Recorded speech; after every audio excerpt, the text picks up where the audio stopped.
Jail की कोठरी में बंद मनीष कश्यप को मिली बड़ी खुशखबरी। 275 दिन बाद जेल से बाहर आने का आया फरमान। 10 दिन पहले ही बिहार में मना न्यू ईयर का जश्न। सड़कों पर उमड़ा मनीष के समर्थकों का हुजूम। आगे बचे हैं दो रास्ते।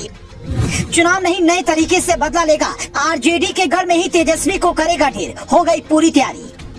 बिहार के लाल मनीष कश्यप को आखिरकार जमानत मिल गई। सिविल कोर्ट में सभी मामलों में जमानत का आदेश जैसे ही बेऊर जेल पहुंचा, मनीष कश्यप एक बच्चे की तरह उछल पड़े। चिल्ला चिल्ला कर ये कहने लगे कि मैं अब सभी माओ के आंसू पोंछूंगा। मनीष के सामने बार बार अपनी माँ का चेहरा दिखाई दे रहा था। उन्हें वो वक्त याद आ रहा था जब माँ रोते हुए बार बार कहती थी, तुम्हें बाहर लाने के लिए मैं सब कुछ बेच दूंगी पर बाहर लाकर रहूंगी। मनीष को वो दौर याद आ रहा था जब 18 मार्च को सरेंडर किया और 23 मार्च को तमिलनाडु पुलिस लेकर चेन्नई चली गई, जहाँ सबसे बुरा बर्ताव हुआ। बिहार आने पर भी कैसे परायों जैसा व्यवहार किया गया, ये मनीष को खल रहा था। लेकिन इसी के साथ खुशी इस बात की थी कि अब जेल से आजाद होने का मौका मिल गया।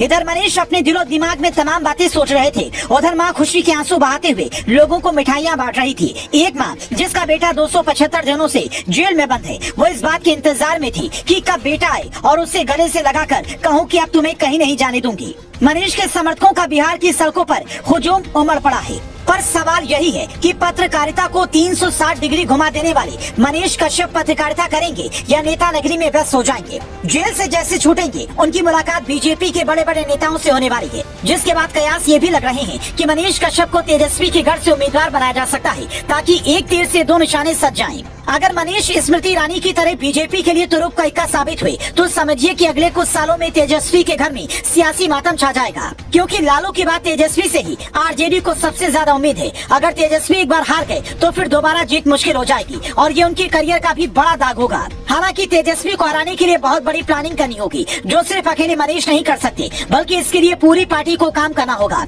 क्योंकि मनीष के समर्थकों में तेजस्वी के खिलाफ एक अलग तरह का गुस्सा है। वो मानते हैं कि मनीष को जेल भेजने से लेकर तमिलनाडु में नरक जैसी जिंदगी जीने को मजबूर करने तक में तेजस्वी का बड़ा हाथ रहा है।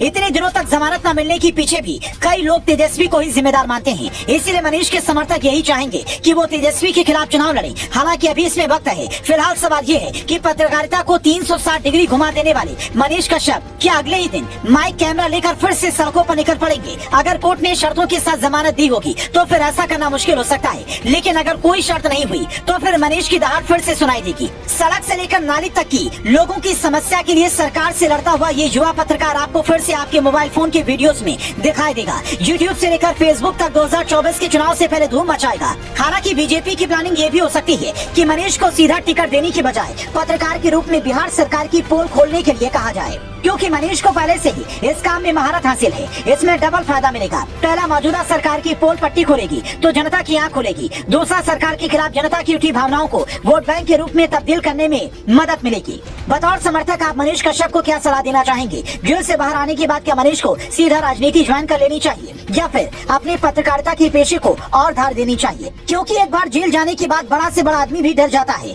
फौजी का बेटा मनीष अब क्या करे, ये जनता और उनके समर्थकों को भी बताना चाहिए।